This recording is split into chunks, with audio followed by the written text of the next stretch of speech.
로마서 9장의 내용을 중심으로 쿨피스병이라고 항상 쿨피스가 들어있는 것은 아니다 라고 하는 제목으로 말씀을 전하고자 합니다.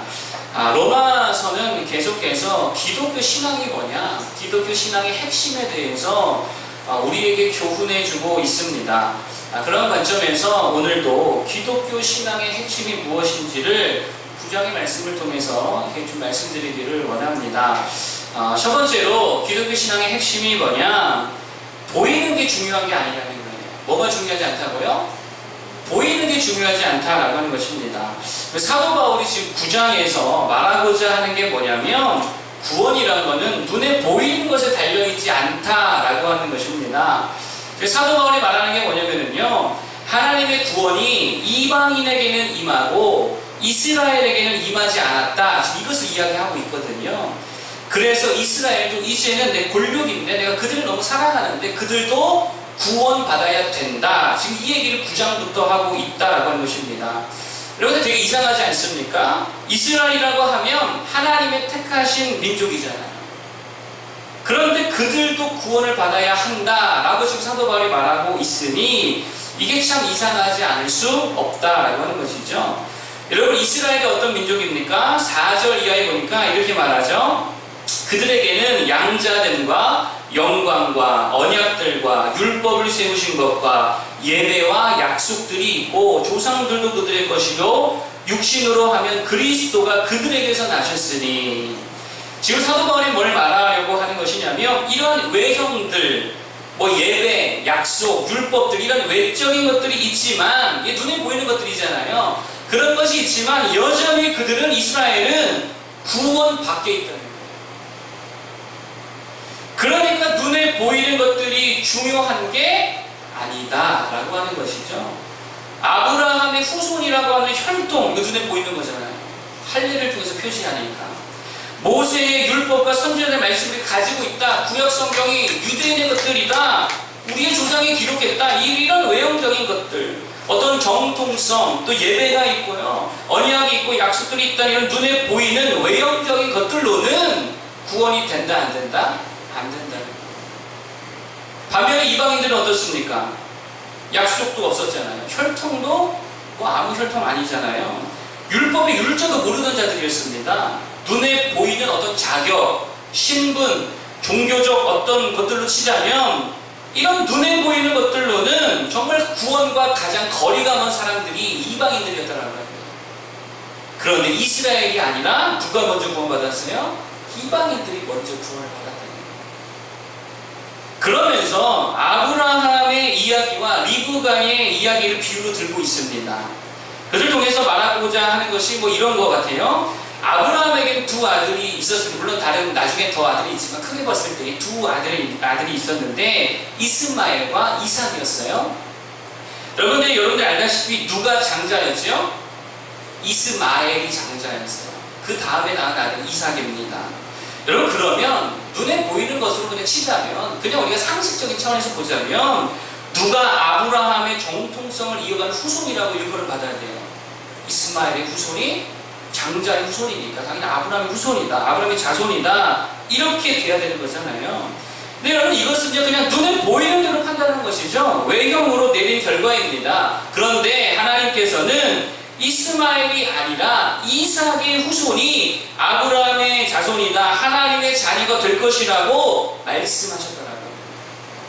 그러니까 눈에 보이는 걸로 하겠다 안 하겠다, 그걸로 안 된다라고 하는 것이죠. 눈에 보이지 아니하는 하나님의 말씀에 약속이 있었다라고 하는 거예요.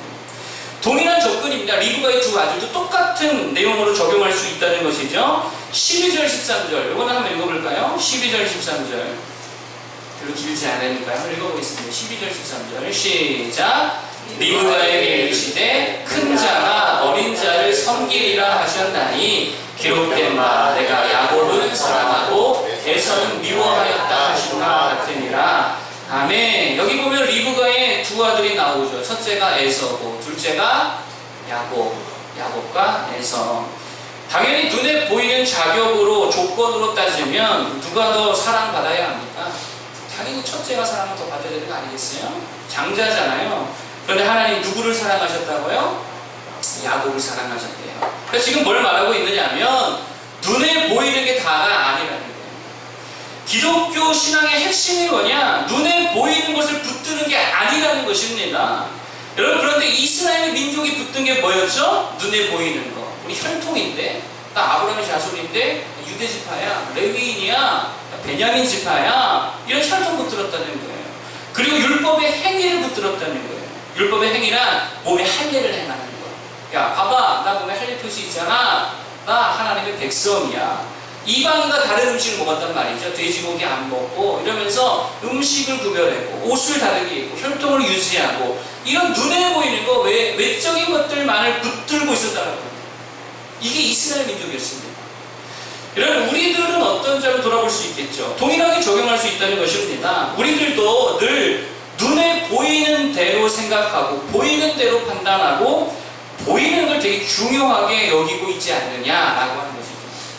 그럼 보이는 게 뭐죠? 직분, 외모, 입고 있는 옷, 하는 일, 사는 집, 조건, 자격, 상황, 스펙, 연봉, 맨날 이런 거 중요하게 여기고 있다라고 합니다. 전도를 할 때도요, 눈에 보이는 대로 판단할 때가 되게 많이 있죠. 잘 믿을 것 같은 사람, 이게 보이잖아요, 그렇죠? 왠지 만만해 보이는 사람, 나보다 사회적 지위가 좀 낮다고 생각하는 사람, 좀 우리가 적극적으로 갈 수 있는 것 같아요. 어린애들, 노인들, 사회 부적응자, 그런데 권세자들이나 부유한 자들, 외제차 타고 있으면 괜히 말 꺼내기 좀 꺼려지고 이런 게 있지 않습니까? 여러분 보세요. 외모로 보면, 외적인 것으로 보면 이스라엘이 제일 잘 믿을 것 같았잖아요. 그렇지 않습니까? 그런데 제일 안 믿더라고요. 반면에 헬라인들, 로마인들 얼마나 이들이 얼마나 음란한 사람들인지 아십니까? 되게 안 믿을 것 같은데요, 복음이 전해지니까 그들이 막 믿고 회개하고 예수님께 돌아오더라라고 합니다. 되게 잘 믿는다라고 하는 것이죠. 그래서 이 부분에서의 메시지가 뭐냐면 사람을 외모로 평가하지 말아라. 눈에 보이는 것으로 다 판단하지 말아라. 하는 말, 보이는 행동으로 다 판단하지 말아라 라고 하는 적용을 할 수 있다는 거예요. 그걸로서 우리가 사람을 다 알 수가 없다는 것이죠. 노숙인들을 섬기는 사역을 하는 유정옥 씨 이야기 몇 번 들려드린 적이 있던 것 같은데, 한 번은 이분이 섬기는 센터에 오기만 하면 화분을 집어 던지고요, 막 물건을 발로 차고 다른 노숙자들과 또 봉사자들에게 막 폭력을 일삼는 사람이 있었대요. 그런데 어느 날에는 이분이 술에 잔뜩 취해갖고 오더니 밥 대신 돈을 달라고 막 욕을 하고 땡깡을 피우더라는 것입니다. 그러다가요, 화가 나서 들고 있던 종이컵을 이 사모님께 집어 던졌는데 뜨거운 커피가 담겨 있었대요. 그래서 그거를 그냥 다 맞았다라고 하는 것입니다. 그랬더니 막 주변에 노숙자들, 좀 착한 노숙자들이죠. 이 노숙자들이 막 그에게 욕하고 밥만 주는 것도 고마워할 것이지 뭐 하는 짓이냐고. 그러니까 그 얘기 들으니까 이분이 더 막 화를 내면서 막 난리가 났다라고 하는 거예요. 그때에 이 사모님이 이분의 손을 탁 잡고 이렇게 말했대요. 얼마나 아프시냐. 너무 아파서 그러시는 거죠. 많이 아프셨죠. 그랬더니요, 이분이 갑자기 광기가 한순간에 누그러지더니 막 눈물을 흘리더라고요. 막 화를 내더라고요. 근데 이 사모님이 깨달은 한 가지 사실이 있다라고 하는 것입니다. 폭력적인 행동, 거친 말, 욕설 뒤에 이 사람의 아픔과 상처와 괴로움이 숨어 있음을 깨달았다는 거예요. 아파서 그러는구나. 너무 아프니까. 그래, 많이 아픈 거야. 이 사람들은 아픈 사람들인 거야. 그러고 이분이 계속 이 섬김의 사역을 할 수 있었다라는 거예요. 여러분 잘 보세요. 보이는 대로 판단하면 못된 놈 아니겠어요? 밥 먹여주는 것도 감지도 없이 고마워해야지. 어디서 행패입니까? 내쫓을 수도 있잖아요. 그런데 그 보이지 않는 곳에서 그 마음이 되게 아파서 그랬다는 것을 발견했다라고 하는 것이죠. 여러분 종종 주변에 짜증을 내는 사람들 혹시 있습니까? 막 원망에, 불평에, 때로는 가시돋친 말로, 여러분 그거요, 아파서 그러는 거예요. 아파서. 힘들어서 그러는 거예요. 혹시 제가 여러분에게 가끔 조금 가시돋친 말 하면, 아, 목사님 진짜 힘들구나, 이렇게 이해해 주시면 되겠죠. 그래서 우리는 보이는 대로 판단하면 안 된다는 거예요. 보이는 대로만 사는 삶을 성경은 안목의 정욕이다, 이렇게도 표현하죠. 저는 이렇게 말하고 싶어요. 눈의 사람이다. 눈만 가지고 사는 사람이다. 눈의 사람이다. 이것만큼 위험한 게 없다라고 하는 것이죠. 여러분, 창세기에 보면 선악과가 나오죠. 선악과가 무엇입니까? 하나님께서 절대로 먹지 말라고 말씀하신 금단의 열매였잖아요. 그런데 눈에 보기엔 어때요? 먹지 말라고 했는데 보니까 보암직하고 되게 탐스러워 보이고 탱글탱글, 왠지 먹으면 하나님과 같이 지혜롭게 막 똑똑해질 것만 같고, 이게 안목의 정욕이라는 거예요. 눈의 사람이 살아가는 삶의 방식입니다. 보이는 대로 판단해서 먹으면 어떻게 될까요? 죽는다. 보이는 대로 판단하면 죽는다. 성경이 술에 대해서 동일한 접근을 보여주고 있습니다. 잠언서에 보니까요, 술에 대해서 뭐라고 말하냐면 이렇게 말해요. 포도주는 붉고 잔에서 번쩍이며 순하게 내려가나니. 술이 어떻다는 거예요? 붉대요. 색깔이 되게 이쁘다는 거죠. 보기가 좋다는 거예요. 번쩍인데요, 먹고 싶다 안 먹고 싶다? 먹고 싶으세요? 보기만 하면 맛있어 보인다는 거예요. 우리 사모님이 맥주를 한 번도 안 먹어봤다고 무슨 맛이가 되게 궁금해하더라고요. 맛없어. 하나도 맛없어. 제가 그렇게 말했던 적이 있습니다. 보이기에는 막 되게 시원해 보이고 막 갈증 해소해 줄 것 같고 막 엄청 맛있어 보이는데, 이게 보이기에는 그렇다라고 하는 거예요. 그런데 먹으면 어떻게 된다고요? 그 다음 구절이 이렇게 말해요. 너는 그것을 보지도 말지어다. 이렇게 말한 다음에 말하기를, 그거 먹으면 어떻게 되느냐? 그것이 마침내 뱀같이 너를 물 것이요, 독사같이 쏠 것이며, 또 내 눈에는 괴이한 것이 보일 것이요, 네 마음 구부러진 말을 할 것이며. 그러니까 보이는 대로 먹고 싶다고 다 먹고 하고 싶다고 다 하면 어떻게 된다는 거예요? 망한다는 거예요. 눈의 사랑, 안목의 종력의 결말이다라는 것이죠. 제가 어린 시절에 겪었던 일입니다. 그때가 아마 한 7살쯤 되었던 것 같습니다. 초등학교 가기 전에 일이니까.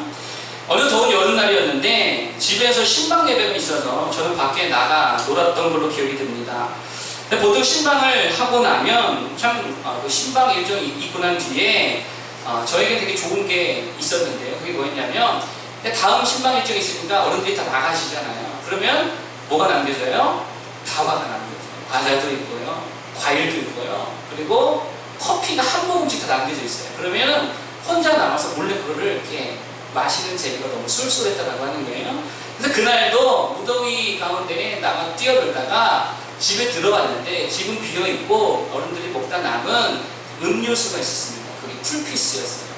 듣고 흔들어 보니까 쿨피스가 적잖이 남아있길래 더우니까요, 벌컥벌컥 제가 마셔버렸습니다. 그런데 그날 어머니께서 집에 오셔서 하는 말이, 이 쿨피스병 누가 비웠냐고. 이거 오늘 아무개가 오줌 싸놓은 건데 누가 버렸냐고. 제가 아직도 그날 잊을 수가 없습니다. 여러분, 쿨피스병에 들었다고 항상 쿨피스가 들어있는 게 아니라는 거예요. 눈에 보이는 대로 살면 안 된다는 거죠. 이제 9월 15일 날 우리가 안양의 첫 국내 선교 사역을 나가게 됩니다. 여러분, 가서 우리가 다른 거 할 거 아니잖아요. 전도하고 주민들 섬기는 거, 그런 거 할 텐데, 여러분, 뭐 예수 잘 믿게 생긴 사람 있고 잘 안 믿게 생긴 사람 있는 거 아니라는 것이죠. 그저 우리는 말씀 따라 만민에게, 모든 사람에게 복음을 전해야 될 줄로 믿습니다. 그러나 믿게 하시는 분은 하나님이신 줄로 믿습니다. 전도뿐이 아니라는 거예요. 관계도 마찬가지고 사회생활도 그렇고요, 교회생활도 너무 눈에 보이는 대로 하지 않았으면 좋겠습니다. 안목의 정욕, 눈의 사람으로 살면 반드시 어떤 일이 일어난다고요? 쿨피스가 아니라 이상한 거 먹게 된다고요. 반드시 실수하고 넘어지고 사탄의 유혹에 넘어가게 된다는 것입니다. 루터가 번역한 독일어 성경에 삽입되어 있는 사파에 이런 내용이 있다고 해요. 어떤 교회를 봤더니 주변에 마귀들이 다 잠자고 있더래요. 교회 주변에 마귀가 다 잠자고 있더래요. 그래서 이 목사님이 이 교회는 도대체 어떤 교회이길래 주변에 마귀들을 다 잠들게 하는가 궁금해서 교회 안에 들어가 봤더니, 들어가면 깜짝 놀랐대요. 왜 그러냐면 교인들이 다 뭐하고 있냐면 다 자고 있고 졸고 있고, 목사님도 겨우겨우 힘없이 말씀을 전하고 있더라는 거예요. 무슨 말이죠? 교회가 잠들면 누구도 잔다? 마귀도 잔다. 그런데 다른 어떤 교회는요, 주변에 막 마귀가 막 불화살을 쏘고요, 막 난리를 부리면서 공격을 하고 있다는 거예요. 그래서 내가 얼른 가서 이걸 도와줘야겠다. 얼른 교회를 들어갔더니요, 안에를 들어가 봤더니요, 막 난리가 난 거예요. 성도들이 뜨겁게 기도를 하고요. 얼마나 목사님의 설교 말씀이 강력하게 복음 선포하는지, 야, 내가 도와줄 필요가 없구나. 무슨 말이죠? 눈에 보이는 평안이 진짜 평안이 아니고, 눈에 보이는 성공이 진짜 성공이 아니라는 것입니다.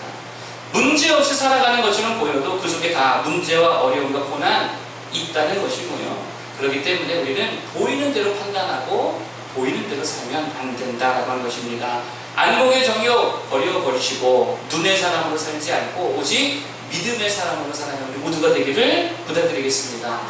두 번째 기독교 신앙의 핵심이 뭐냐면요, 두 번째는 눈에 보이는 것을 붙드는 것이 아니라면 그럼 이제 무엇을 붙들어야 되는가에 대한 것인데, 답을 말씀드린다면 하나님의 긍휼을 붙들어라 라고 하는 것입니다.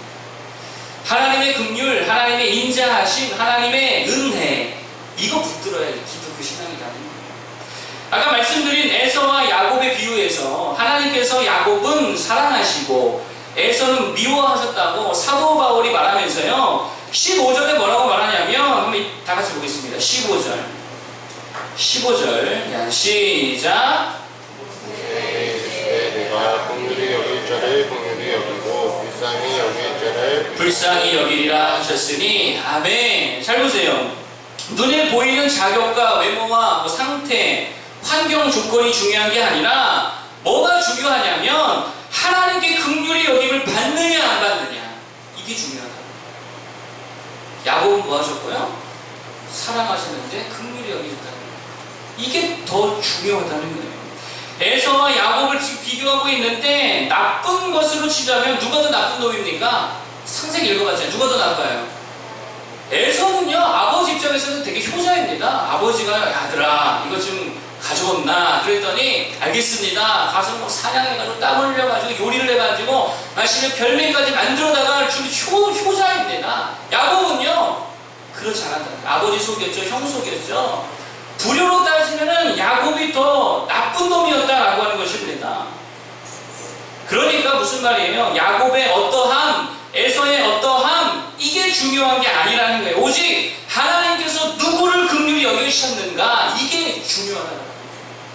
하나님의 긍휼함을 받는 우리 모두가 되기를 바랍니다. 이게 중요하다는 거예요. 그러니까 하나님 앞에서 주님, 제가 이러이러한 사람이 되겠습니다. 저러저러한 사람이 되겠습니다. 이것도 중요하지만 이것보다 훨씬 더 중요한 게 뭐냐면 하나님 앞에 주여 나를 불쌍히 여겨 주옵소서, 나를 긍휼히 여겨 주옵소서. 주님이 은혜 주시지 않으면 난 살 수 없습니다. 은혜 아니면 단 한순간도 설 수 없습니다. 이러한 태도와 자세가 훨씬 더 중요하다는 거예요. 여러분, 결국 이스라엘 민족에게 없던 것이 무엇입니까? 바로 이거라는 거예요. 이스라엘 백성들은요, 자신들이 할례를 받고 율법을 지키며 이방인과 구별되게 음식을 먹고 절기를 지키면 당연히 하나님의 백성이라고 자부하며 살았어요. 근데 굉장히 교만했어요. 그러니까 사실 이웃 민족들이 되게 미움을 많이 받게 되지요. 그런데 사도 바울은 오늘 그렇게 말해요. 그거 아무것도 아니라고. 그거 하나님 앞에 아무것도 아니야. 정신 좀 차려. 나의 민족 형제들아. 지금 이렇게 이야기하고 있다라고 하는 것입니다. 중요한 건 그게 아니야. 너희들 지금 에서와 같은 거야. 외적인 거 붙들지 마. 하나님의 긍휼함을 붙들어야 되는 거야.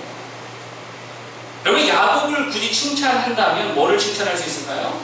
그러면 하나님의 복을 절대적으로 확신했어요. 아버지에게 인정받는 것보다 하나님의 복 내려주시면 이게 다다, 이렇게 생각하고 속여서라도 하나님의 복을 붙들려고 했던 게 이 야곱입니다. 굳이 칭찬하자면 이걸 칭찬할 수 있어요. 하나님께 은혜를 부탁합니다. 여러분, 세상 사람들이 왜 술과 담배와 각종 중독에 빠지는 줄 아십니까? 가만 보면은요, 세상 사람들이 붙들고 살 게 없어요. 우리는 붙들고 살 게 확실한 게 있잖아요. 불신자들은요, 붙들고 살 게 없다니까요. 제가 불신자 때가 있었잖아요. 붙들 게 없어요. 그러니까 맨날 술 붙들고, 돈 붙들고, 소비하는 거 붙들고, 권력에 중독되고, 마약과 음란과 각종 오락에 중독돼간다는 거예요.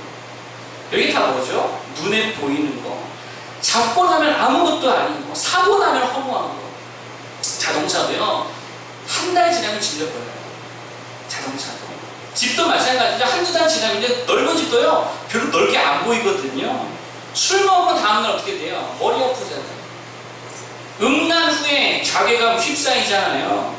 이거 다 세상이 붙들고 있는 것이다라고 하는 거예요. 그럼에도 불구하고 진정으로 그들이 붙들 게 없으니까 이 허무한 거라도 붙들고 살아가고 있는 게 세상의 모습이다라고 하는 거예요.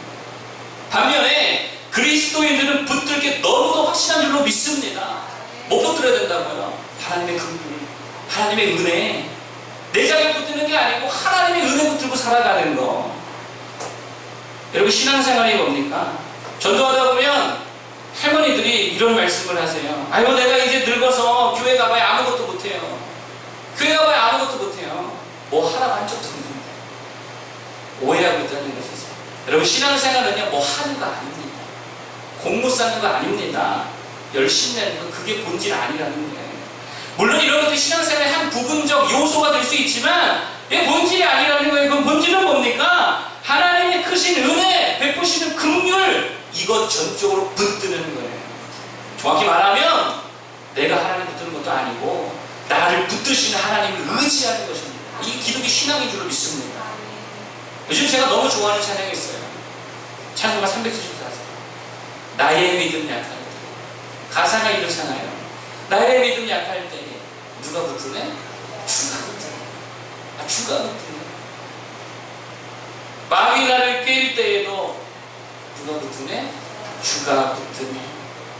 후렴, 나를 붙드네. 나를 붙드시네. 사랑하는 나의 주님, 나를 붙드네.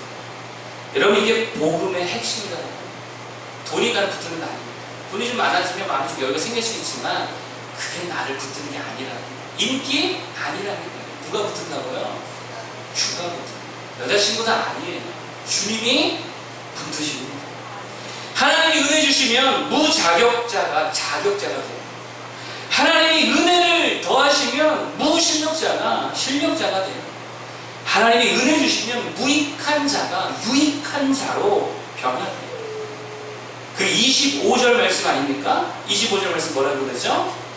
호세아에 그래도 이르기를, 다 같이 읽겠습니다. 시작. 내가 내 백성 아닌 자를 내 백성이라, 사랑하지 아니한 자를 사랑한 자라 부르리라. 내 백성 아닌 자를 내 백성이라, 사랑하지 아니한 자를 사랑한 자라. 자격 없는 자에게 자격을 주시더라. 이게 가능한 이유가 뭡니까? 이게 가능한 이유가 뭡니까? 하나님의 긍휼, 하나님의 은혜, 하나님의 일하심이 좀 있습니다. 그래서 늘 말하지만 자격 갖추고 실력 갖추고 자기 관리하고 뭐 준비하고 스펙 쌓고 보험 들고 이게 우리에게 정말 필요한 게 아니라는 거예요. 물론 이런 요소가 있어야 되죠. 그런데 정말 더 필요한 게 뭐냐면 나를 붙드시는 하나님의 긍휼, 나를 온전하게 하시는 하나님의 불쌍히 여기심, 하나님의 은혜가 우리에게 절대적으로 필요한 줄로 믿습니다. 그럼 고치고 싶어도 고치지 못하는 게 있잖아요. 아니, 수십 년을 그렇게 살아온 게 어떻게 하루아침에 고쳐지겠어요? 하나님의 은혜가 우리를 붙들어주는 줄 믿습니다. 메타인지 능력이라는 게 있어요. 메타인지 능력. 자기 자신의 한계에 대해 잘 아는 능력을 말하는 거예요. 내 능력의 한계가 분명히 여기쯤이다. 이걸 잘 아는 것을 메타인지 능력이라고 합니다. 진정한 메타인지 능력자가 누구일까요? 하나님의 은혜 없이는 나 혼자 못 살리, 이렇게 말할 수 있습니다. 이거 아는 사람이 진짜 메타인지 능력자예요. 세상은 말해요. 메타인지 능력이 있는 사람이 성공하더라. 여러분, 그러면 하나님 없이는 인생 안 됩니다. 자기 자신을 너무도 잘 아는 사람이 세상에서도 하나님 쓰임받게 될 줄로 믿습니다. 제가 애들 데리고요, 지난 언젠가 소아과에서 순서를 기다리다가 한 동안책을 읽게 되었어요. 제목은 세상에서 제일 빠른 달팽이라는 책이었습니다. 책의 내용은 뭐 이런 거예요. 개구리가 있고 거북이가 있고 토끼가 있고 달팽이가 있는데 어느 날 누군가의 생일이 되어서 다 생일 초대를 했습니다. 달팽이도 초대를 받아서 갔는데요, 걸음이 너무 느리니까 가다 보니까 개구리가 벌써 만난 거예요. 야, 생일 파티 끝났는데? 하고 가는 거예요. 그래서 달팽이가 스스로 연구하고 터득해서요, 빨리 갈 수 있는 방법을 터득하게 됩니다. 그게 뭐였냐면 집 속에 들어가서, 집 동물잖아요. 집 속에 들어가서 굴러가는 거예요. 그랬더니 빠르게 가게 되기 시작했다라고 하는 것이죠. 그래서 다음번에 개구리 생일이 되었을 때에는 떼굴떼굴 굴러가가지고 제일 빨리 갔다라고 하는 거예요. 그리고 제가 이 글을 읽으면서요, 메모하면서 어떻게 생각했냐면, 어떤 장애물을 극복하는 자세와 태도에 관련된 설교를 할 때에 이 예화를 써야겠다. 근데 오늘 설교를 준비하면서 완전히 반대로 이 예화를 소개해야겠다는 생각이 들었어요. 여러분, 내 힘으로 살면 끽해봐야 떼굴떼굴 굴러가는 인생. 조금 빨리는 가게 되는데 되게 어지럽고 되게 피곤한 인생밖에 안 되는 거예요. 생각해보세요. 이거 얼마나 힘들겠어요. 떼굴떼굴 굴러가면 좀 빨리는 가요. 얼마나 피곤하겠어요. 그런데 우리가 추구하고 살아가는 인생이 그렇다면 고작 해봐야 굴러가는 달팽이 되려고 하고 있다는 거예요. 달팽이가 굴러가야 얼마나 빨리 가겠습니까? 그런데 하나님의 은혜를 붙든다는 건 무엇입니까? 하나님의 도움을 구하는 거잖아요. 하나님의 일하심을 말하는 거잖아요. 달팽이가 타조야 나 좀 데려다줘. 그리고 굴러갈 필요 없이 거기 편하게 누워서 얼마나 빨리 가겠습니까? 그게 은혜 붙드는 삶의 모습이다라고 하는 거예요. 여러분, 요셉을 기억하십니까? 요셉이요, 아버지 야곱의 품에 평생 있었다고 생각해보세요. 그 요셉이 요셉 될 수 있었을까요? 잘해봐야 좀 잘나가는 목동 정도 될 수 있었겠죠. 여러분, 한 학설에 의하면 애굽인들이 거의 숭배하다시피 했던 이모텝이라는 사람이 있습니다. 이모텝. 그 요셉이라는 설이 있어요. 그만큼 존경받는 인물이 요셉이었다라고 하는 거예요. 아버지 야곱의 품에 있었다면 그렇게 될 수 없었겠죠. 그런데 아버지의 품에서 떠나 하나님 아버지 그 은혜 가운데로 들어가니까 이집트에 놀라운 영향력 끼치는 총리 대신이 되더라는 거예요. 여러분, 제발 자녀들을요, 어린 자녀들을 여러분의 손에 넣고 키우려고 하지 마세요. 어린 자녀 엄마도 안 합니다. 그러니까 내 뜻대로 안 되니까 짜증나고 서럽고 답답하고 서로 노엽게 되는 이 불행한 거예요. 하나님의 손으로 하나님의 은혜로 키워야 큰 힘을 될 줄로 믿습니다. 우리가 붙들어야 될 건 뭐라고요? 오직 하나님의 은혜, 하나님의 긍휼, 주여 나를 불쌍히 여기소서. 그럴 때에 하나님의 강력하신 손이 우리를 강력하게 붙들어 줄 줄 믿습니다. 마지막 세 번째로 기독교 신앙의 핵심이 뭐냐? 결국 믿음이다라고 하는 것이죠. 이걸 빼놓고 얘기할 수가 없겠죠. 보이는 것을 따르지 않고요, 하나님의 은혜를 붙든다는 게 무엇입니까? 한마디로 이게 믿음입니다. 그래서 기독교 신앙의 핵심은 믿음이에요. 행위가 아니고 믿음이라고요. 하나님의 은혜를 붙드는 믿음인 줄로 믿습니다. 오늘 계속 이스라엘과 이방인을 서로에 대조하고 있어요. 결국 이스라엘과 이방인의 결정적인 차이가 뭐냐면 믿음이었다라고 하는 거예요. 이스라엘, 너네가 아직도 구원 못 받는 이유가 뭔지 아느냐? 너희에게는 언약도 있고 율법도 있고 다 있는데 하나 없어. 그게 뭐냐면 믿음이라는 거예요. 유월절도 지키고 안식일도 지키고 할례도 했는데 너희에게 없는 게 있다. 믿음이라는 거예요. 너희에게 믿음이 필요하다. 그러나 이방인은요, 하나님의 은혜를 그렇게 믿음으로 붙들었다는 것이죠. 아무것도 없었는데 믿음은 있었어요. 그리스도를 붙들었습니다. 어떻게 붙들었죠? 보이지 않는 하나님의 은혜, 그리스도의 십자가 구속, 뭘로 붙들었죠? 이게 믿음으로 붙들었다는 거예요. 본적 없는 그리스도를 무엇으로 사랑합니까? 믿음으로 사랑합니다. 베드로 사도가 베드로전서 1장 8절에서 이렇게 말합니다.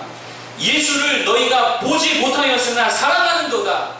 보지 못한 예수를 사랑한대요. 이제도 보지 못하나 믿고 말할 수 없는 영광스러운 즐거움으로 기뻐합니다. 믿음의 결국 곧 영혼의 구원을 받음이라. 믿음으로. 뭐가 있었다는 거죠? 믿음이 있었다.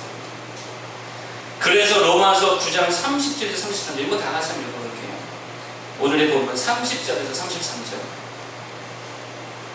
자, 다 같이 읽어보겠습니다. 시작. 그런즉 우리가 무슨 말을 하리요? 의를 따르지 아니한 이방인들이 의를 얻었으니 곧 믿음에서 난 의요, 의의 법을 따라간 이스라엘은 율법에 이르지 못하였으니 어찌 그러하냐? 이는 그들이 믿음을 의지하지 않고 행위를 의지함이라. 부딪힐 돌에 부딪혔느니라. 기록된 바 보라 내가 걸림돌과 거치는 바위를 시온에 두노니 그를 믿는 자는 부끄러움을 당하지 아니하리라 함과 같으니라. 아멘. 그를 뭐하는 자는요? 그를 믿는 자는 부끄러움을 당하지 아니하리라. 여러분, 아무리 우리가 예배하고 봉사하고 찬양하고 심지어 설교를 한다 하여도 믿음이 없으면 우리는 그리스도 예수님과 아무런 상관이 없다는 거예요. 애성하는 거예요. 이스마엘이라는 거예요. 믿음이 뭡니까? 내가 일하는 거 아니라는 거예요. 하나님이 일하십니다. 이거 붙드는 게 믿음이잖아요. 그러니 내 자격, 내 실력, 내 환경, 조건, 상태가 상관없다는 거 아니겠습니까? 내가 일하면 이게 얼마나 중요합니까? 컨디션이 얼마나 중요해요. 내가 한다고 하면. 내가 하려고 하니까 관계 하나 막히면 아무것도 못하죠. 그런데 하나님이 하시면 나에게 문제가 있어도요, 인격 장애가 있을지라도, 공황 장애가 있을지라도 하나님이 하시면 그거 아무 상관없는 줄로 믿습니다. 하나님의 일하심이라는 거예요. 목적이 이끄는 삶 한 번쯤 읽어보실 걸로 생각됩니다. 리고렌 목사님 아시죠? 그런데 이분이요, 희귀병을 가지고 있다는 사실도 아십니까? 그는요, 태어날 때부터 뇌 기능 이상 증상을 가지고 있었대요. 이게 간질은 아닌데, 정확히 병명이 간질은 아닌데, 간질 증세처럼 종종 발작을 일으키고요, 기절도 하게 된다는 거예요. 그래서 이분이 설교할 때는 항상 이런 상황에 대비해서 다른 목사님을 대기시켜 놓는다 그래요. 혹이라도 쓰러지면 바로 다른 목사님이 이어서 설교를 해야 되기 때문에. 어떨 때는 이분이요, 눈을 막 막으로 가린 것처럼 보이지가 않아서요, 원고를 못 보고 성도들 얼굴도 못 본 채로 설교할 때도 있다고 합니다. 근데 그런 그를 통해서 누가 일하신다고요? 하나님이 일하신다. 그리고 하나님이 일하시니까 문제가 된다, 안 된다? 안 된다. 20세기 최고의 베스트셀러라고 할 수 있죠. 기독교 서적 중에서. 여러분, 믿음이 무엇입니까? 하나님이 하신다는 거, 이거 믿는 거죠.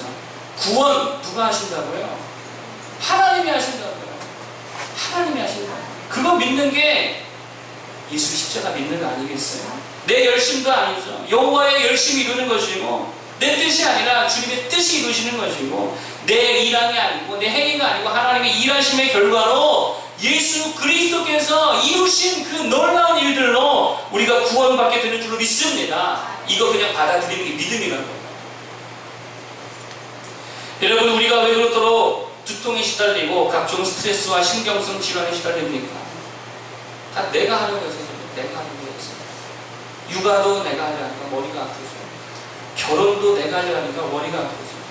관계도 내가 해결하려고 하니까 힘들죠. 인생 계획도 내가 하려고 하고, 사업도, 직장 생활도, 목회도, 설교도 다 내가 하려고 하니까 실력은 없는데 결과는 내고 싶고, 그러니 얼마나 이게 인지 부조화가 일어나면서 머리가 아프겠는가 합니다.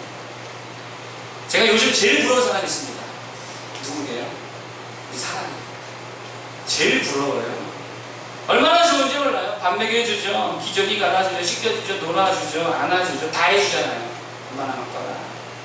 만약에 사랑이가 요리도 지가 해야 되고, 씻는 것도 자기가 해야 되고, 다 자기가 하려고 한다면 어떻겠습니까?